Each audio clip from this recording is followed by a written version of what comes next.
We always knew the Billy Napier era in Gainesville had an expiration date. We just didn't know when the clock was going to strike zero. We now have that answer. October 19, 2025, Napier is out as the Gators head coach, and Florida is looking to find its next version of Steve Spurrier and Urban Meyer to bring them to college football playoff appearances and national championship aspirations. Scott Strickland has got to nail this next hire. There is no messing around when it comes to making the right selection. And this, my friends, is the premier job currently on the market. So, who are the top names to know? Let's break it all down. Welcome on into SEC Unfiltered. It's Cole Thompson here. Like the video, hit the ring notification. And Gators fans, make sure you hit subscribe because we talk about your program. I'm going to be talking a lot about your program moving forward. Download the podcast version of the show wherever you get your podcast listening systems. Follow us on the socials and check out all of our great work found at secunfiltered.com. And as always, we're proudly brought to you by our friends over at FANDUEL. Go visit FANDUEL.com/SECU. Go click on the coaching odds right now and maybe place some money down on who you think is going to be the next head coach in Gainesville, or maybe who you think is going to be fired next. FANDUEL.com/SECU, $250 in bonus bets when you win your first $5 bet. The writing was on the wall that Billy Napier was on borrowed time after the South Florida loss in week 2. And you got to understand, this is a premier job and a dream destination for most coaches in college football. He went 22-23 in 4 seasons at Florida. He went 12-16 in SEC play. He was 5-17 against ranked opponents and 0-14 away from the swamp. And he was 3-12 against rivals Florida State, Georgia, LSU, Miami, and Tennessee. And 2 of those wins came last year. So before that, he had 1 win over Tennessee, and it came in the swamp.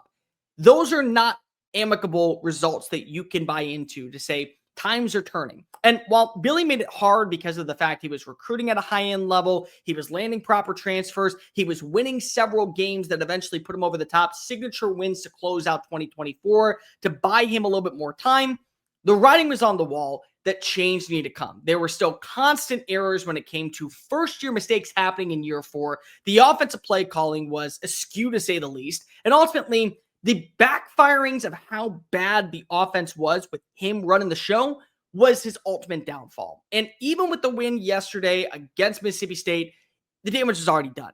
Change had to come to Gainesville, and it had to come in the form of letting go of Billy. I think the world of him as a coach. I think that he will get an opportunity to become a coordinator elsewhere. I think he will be a G5 head coach this time next year, potentially. I could see that happening.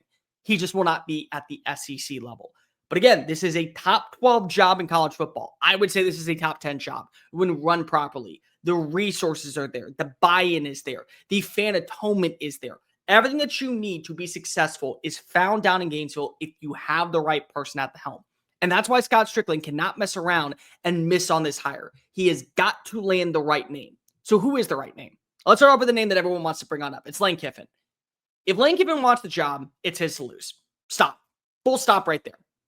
This has Kiffin written all over it. Everyone has compared him to Steve Spurrier. Everyone has said they need a guy with a visor who is not afraid to talk mad shit and be willing to go ahead and stand on business. Kiffin does that out in Oxford.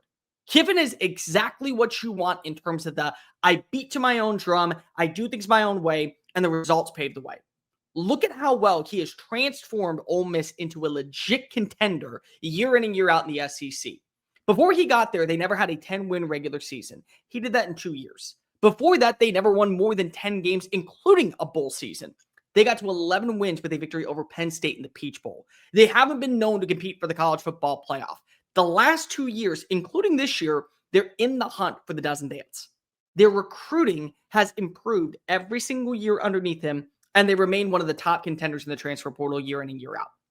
That type of culture is so important, especially when you have the right pieces already in play. Because remember, Florida, they have a roster that feels like if you just bring in the right head coach, it's a top 12 team on paper. You just got to make sure that you get the right buy-in from the players.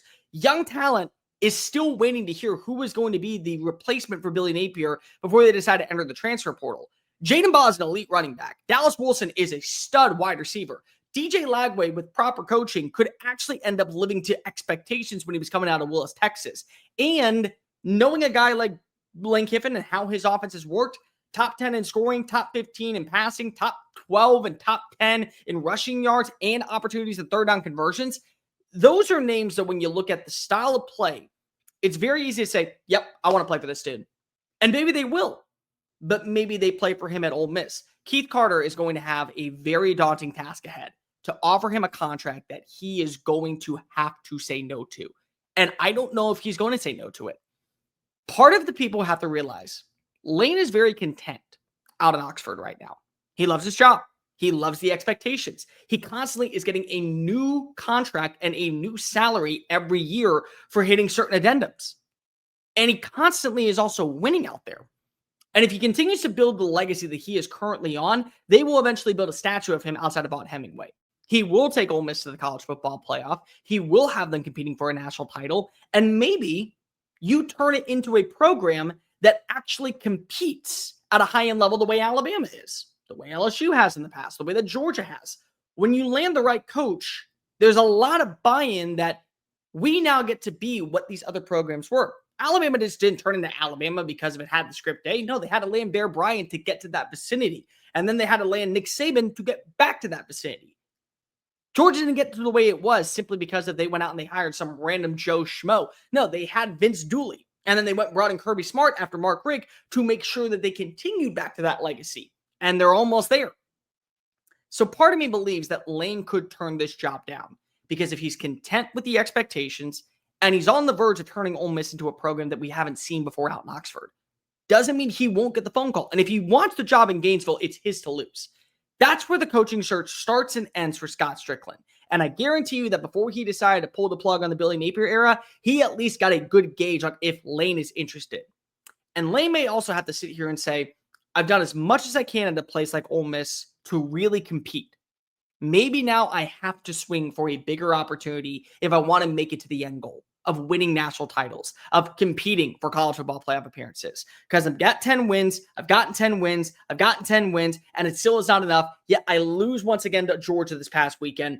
Maybe it's time for me to look at the bigger picture and what's best for me. So Lane is the top name. We all know that. Who is the name that you have got to make sure turns you down? It's Marcus Freeman. Marcus Freeman is this year's version of Brian Kelly. It doesn't hurt to ask. Brian Kelly was very content at Notre Dame. Constant 10-win seasons, all-time winningest coach, bringing his team to the college football playoff every few years. And then LSU called, and then they made him an offer, and they realized this is the guy that we want to hitch our wagon to. And he didn't say no. You got to make Marcus Freeman tell you no. He's constantly going to have Notre Dame in the college football playoff. He was a quarter away from winning a national championship in less than 5 years as the head coach. The recruiting has gone completely up. They're a top 10 team every single year. They bring in the right transfers. It's not a lot of names, but the names that they are bringing in are sustainable, and they constantly are punching out NFL talent year in and year out. He's a great defensive mind that cares about the trenches, cares about the fixality of what you want in terms of hard-nosed football, and that mentality would work down in Gainesville. Now, I'm going to be completely honest, Florida fans. You're not going to land him. That's my humble opinion. But you have to make sure he tells you no. That is the bottom line. Until he has said, I'm content at Notre Dame, you make sure that you call his agent. You make sure that you pick up the phone. Any right-sounding athletic director is doing its due diligence. Pat Kraft, Scott Strickland, John Cohen at Auburn. You pick up the phone and you ask, what is Marcus Freeman's asking price? And if it's in the ballpark, you make him an offer he can't refuse. And if he does, you turn in another direction. Now I'm going to tell you who I personally would hire. This is the name that I would go after, and I would be completely content saying, this is the direction we have to go. It's Brent Key at Georgia Tech. What Brent Key has done for the Yellow Jackets is sensational. They're off to their best start in over 4 decades. They're a legit threat to go to the college football playoff. The offense has turned the corner into a legit juggernaut that can go toe-to-toe with almost anybody in the ACC. They're recruiting well in the trenches, which is such a major staple in the SEC, and he's able to win on certain areas where most teams would salivate over, especially in SEC play. He knows the state. He spent almost 6 years during his time when he was at UCF. First as a graduate assistant, then working his way all the way up to an offense coordinator. By the way, he spent 10 years there. So he understands the lay of the land when it comes to recruiting. He also has consistently shown you better results, both in recruiting and in the transfer portal rankings. This is a team that has drastically turned into a legitimate threat year in and year out in the ACC. And last season, he took Kirby Smart down to the wire in good old-fashioned hate. It went to, 7, 8 overtimes? And if they just didn't find a way to mess it on up, he ends up winning that game, and we have a completely different view on what Brent Key is. The focus and attention to detail that is so important on winning in today's game, Brent Key has mastered out in Atlanta. And if they go on a run to the college football playoff, knowing what we now see with the transfer portal rules, there's an opportunity for him to stick around long enough to get his team either through the first round or out in the first round, then get down to Gainesville, re-recruit all those players and say, this is the type of team that we want to be. You can help us get to the next goal. I can help change the culture. That, my friends, would be the first phone call I would make, and I would demand that he tells me no. And a lot of people are not going to agree with me on that one. A lot of people are going to look at Lane Kiffin and say, that's who we have to hire. When I look at the X's and O's and the mentality and the physicality that's necessary at a job like Florida, you go pick up the phone, you call out to Atlanta, Georgia, and you say, what does the Rambling Yellow Jackets coach want? Because as long as he is happy with us, we would be happy with him. That would be my pick. Now, there are a bunch of other names that we also got to talk about who could be in play. For starters, the first one, I'm going to go with Jeff Brohm. Brohm is a program builder. End point, right there. Look at his track record. Went from Western Kentucky, back-to-back 10-win seasons, top 25 victory, went 30-10. Constantly got quarterback play to an all-time high. He goes to Purdue. Purdue is a bottom dweller. It is a bottom feeder of the Big Ten. He took them to a Big Ten championship appearance. On top of that, they went to 4 bowl games underneath his reign. He helped quarterback play reach an all-time high. Multiple second and third round picks came out of West Lafayette. And then he turned that into a job at his alma mater in Louisville. And at Louisville, over the last 2 years, 2 quarterbacks have made their name at least known in the NFL draft circles. Got to 9+ wins back-to-back years. Year 1 took his team to the ACC championship and went down to the wire against Florida State that went undefeated that year. He's a damn good coach. He's a damn good recruiter. He understands the lay of the land. He's an offensive mind that's able to hang with the best of them. He went into South Florida earlier this past week and beat number 2 Miami. And he handled business against number 2 Miami. You want to be able to win in that state, you got to have an offensive mastermind that can dial up the X's and O's and put his players in the right position. He does that every single year. If you are a smart GM, if you are a smart athletic director, you are making a phone call and seeing what is Jeff Brohm's asking price. He may be very content at his alma mater, but it does not hurt to ask, and you need to. Eli Drinkwitz is another one. Drink, again, is one of those names that fits the mold of Steve Spurrier. Not afraid to beat to his own drum, not afraid to go ahead and talk bad smack, is willing to back it on up on the field. And more specifically, the way that we talk about Lane Kiffin, we have to talk about Eli Drinkwitz. He has been such a godsend to the likes of Mizzou over the last 3 years. There is not a program in the SEC who has more wins, or let me phrase that, a coach in the SEC who has more wins since 2023 than Eli Drinkwitz. He's number 3 in that last span. Kirby Smart's number 1, and I'm blanking on who is number 2. But still, he's number 3. Mizzou has had back-to-back 10+ win seasons. They're on the race to be in a college football playoff appearance. They have killed it in the transfer portal. They have done an excellent job on building a roster via recruiting. They're turning kids away from schools like Alabama and Georgia and LSU, and they're landing there, and he finds diamond in the rough in the transfer portal every single year. Remember last season? Remember 2 years ago when they had this running back by the name of Cody Schrader who led the SEC in rushing? Remember this year how they found a kid by the name of Ahmad Hardy who excelled at the G5 level? Not a lot of people want to give him a shot, so he goes on into Mizzou, and he's been the number 1 running back in college football since week 1. Yeah, he finds that. Now you give him the resources, now you give him the allocation, the funds to be able to build a program that already has pretty good sustainability when it comes to the future of recruiting assets, and he gets to continue to win in the transfer portal. The other thing that's really important with Eli Drinkwitz, when change is necessary, he is not afraid to go ahead and humble himself and admit we need a new refresher. He went out and hired Kirby Moore. First season, 10+ wins. Next season, 10+ wins. This season, right back in the running for a 10+ win season and a college football playoff bid. He works with quarterbacks and they turn the corner. He works with wide receivers and they end up being day 2 selections, maybe even day 1 selections. A lot to like about the change, and he builds a staff that is continuously evolving. Loses Blake Baker, brings in Corey Batoon, not a drop off defensively. In fact, better metrics defensively with a guy who wasn't even the full-time play caller when he was at South Alabama as the DC. It's a smart move. It's a right for an attitude name. It may not be the sexy name, but you know what? You don't need sexy. You need results. Results speak volume out in Como right now. And by the way, if you think that you're too good for Eli Drinkwitz, let me remind you, there is a school up in the Big Ten that is honestly considering Eli Drinkwitz as the right fit to replace James Franklin. Oh, and he actually wins big-time games, something that you have needed down in Gainesville for a while. I think that you got to go ahead and give a phone call to Fran Brown, Syracuse. Again, they fight. They're physical. They're a team that constantly is putting itself in a position where it doesn't matter the level of talent. It doesn't matter the level of skill set. They go toe-to-toe. They lost their starting quarterback, and yet they're still playing down to the wire against quality teams. That's something that I think that if you give him the resources, he's at least going to be able to build it up. Comes from the Kirby Smart coaching tree. Year one, had 10-plus wins at Syracuse, number one scoring offense in the country, and he turned Kyle McCord, a quarterback that was considered a lost cause at Ohio State, into the ACC's all-time single-season leading passer. He knows what he's doing when it comes to the defensive side, and he's a no-nonsense type of mentality coach.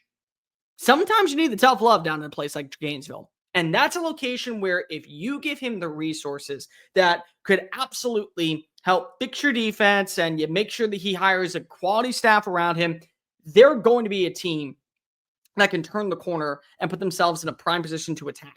Last season, 10-plus wins. This year, he's sitting at 3-4, 13-17 over his first 2 years. Maybe the experience is not there just yet, but I can promise you, Fran Brown is going to be a name that we have got to know at the Power 4 top 15 coaching job levels in the next 2 or 3 years. So if you feel like that there's enough buy-in with him as a coach, why not just go ahead and pull the plug now? Because at least then, when you know that you're going to get results maybe a year from now, you have your guy, you get him for a cheaper price, and bottom line, you feel like that you've trended up in the right direction to where it feels like he is at least going to be a long-term solution. And by the way, if we could talk about him being able to go toe-to-toe with Kirby Smart when it comes to recruiting battles and in the world's largest outdoor cocktail party, that's another win. Jedd Fisch is the other name that you got to throw out here. Florida alum, great ties to the university, was considered a favorite if Billy was fired in 2023 to leave Tucson instead of going to Seattle. Again, comes from the NFL background. He's made it clear that he loves working, that he would love to work at Florida. He coached underneath Steve Spurrier. So that's something that I think would sell to a lot of people. The rebuild at Washington is a little bit behind, but there is progress there. They are one of the top red zone offenses in college football. They, before 2 weeks ago, were the number 2 scoring offense in the country. They have a quarterback that fits his mold and is able to put up points. And Damon Williams is a very good quarterback. DJ Lagway could be that exact same guy. Maybe even a little bit better simply because of his attributes when it comes to height, weight, skill set, arm talent, all those little things. They're finding ways to win games. Now, against top 25 competition, it has been a little underwhelming. Went 6-6 last season. They're 4-2 with both losses coming to Ohio State and then to Michigan.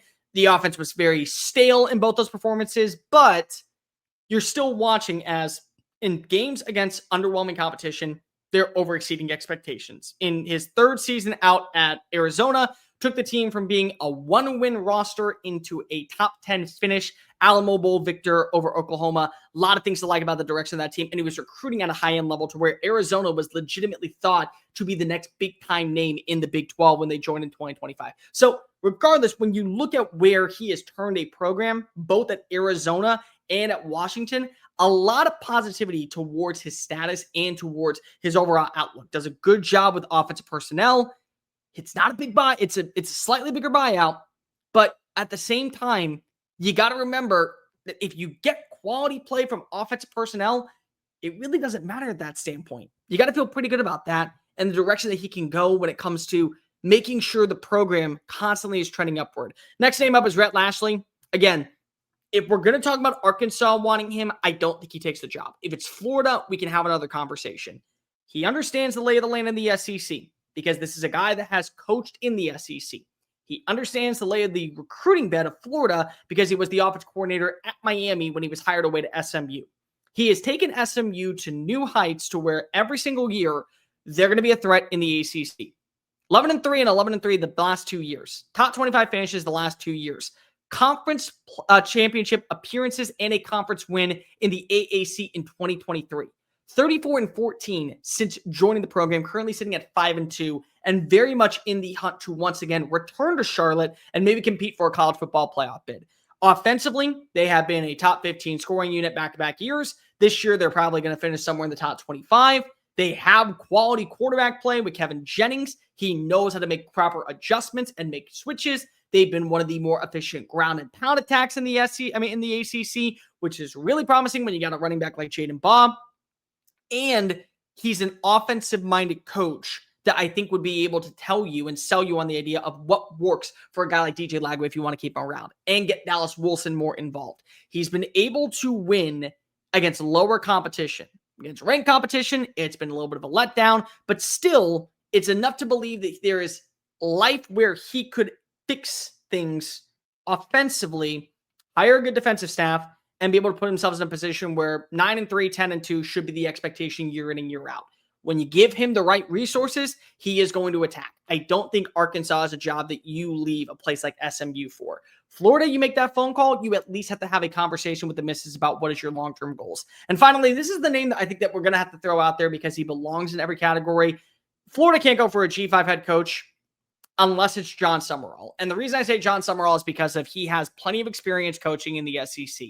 Was on staff at Ole Miss, was on staff at Kentucky as the defense coordinator, then goes to Troy and immediately wins there. Back-to-back Sun Belt Conference championships. 23-4 in his 2 seasons there. Back-to-back years, he is going to have Tulane probably competing for the AAC championship. 9-5 last season, currently sitting at 6-1.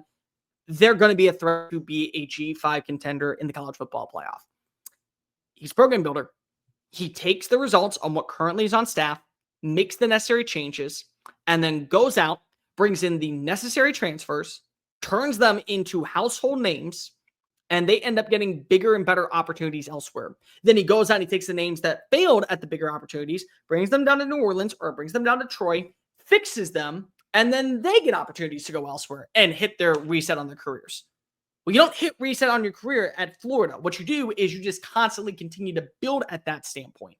And I think that's something that you have to buy a little bit of stock into for what he's been able to accomplish. He's also a defensive-minded coach, which is completely different than what you had with Billy last year, where he's going to be fixated on one side of the football that already feels like it's trending in a proper direction. Meanwhile, you make the hire for the right offensive coordinator, and he has final say on all that stuff. Part of the problem with Billy Napier was he didn't want to give up the play calling. He didn't want to give up on the opportunity to run the offense in his own style. That will not be a problem when you hire a defensive-minded coach. They will go after their guys. They will allow recruiting to happen with a hotshot name offensively. They will run the show. They will be in the back end. And somehow, some way, I just have a feeling it's going to work. So those are the names that I look at currently for the Florida job. Lane Kiffin's the favorite. You got to make a phone call to Marcus Freeman. Brent Key would be my selection. Other names you got to consider, Jeff Brohm at Louisville, Fran Brown at Syracuse. I think you got to throw in Jedd Fisch at Washington, Rhett Lashlee at SMU, Eli Drinkwitz at Missouri, and then if you really want to, John Sumrall, simply because of his success rate at 2 G5 programs and the fact that he knows the SEC. Not a bad consolation prize if everyone turns you down. But those are the hotbed names currently for the Florida job. Could be countless others. Regardless, Scott Strickland has got to nail this hire if he wants to be around long-term. And if you want to be around long-term winning money, you should go on over to FanDuel.com/SECU. Go place your early odds right now on who is going to be Florida's next head coach. Could be Brent Key, could be Fran Brown, could be Eli Drinkwitz, could be Lane Kiffin. Regardless, go ahead and make that bet. New customers, if you haven't made that bet before, you can go ahead and get $250 in bonus bets when you win your first $5 bet. It's easy to use. The app is simple. You can sign up today at FanDuel.com/SECU. Lay down $5, get $250 in bonus bets. That is it for me. Like the video, hit the ring notification, and make sure you hit subscribe because we're going to be talking about the Florida opportunity, the job openings, rumors, speculation, what we're hearing, and countless other things moving forward on the channel. Cannot wait to see what direction Florida goes because change is coming to Gainesville. Hopefully for Scott Strickland, it's one that saves his job. I'm Cole Thompson. Until next time, folks, peace.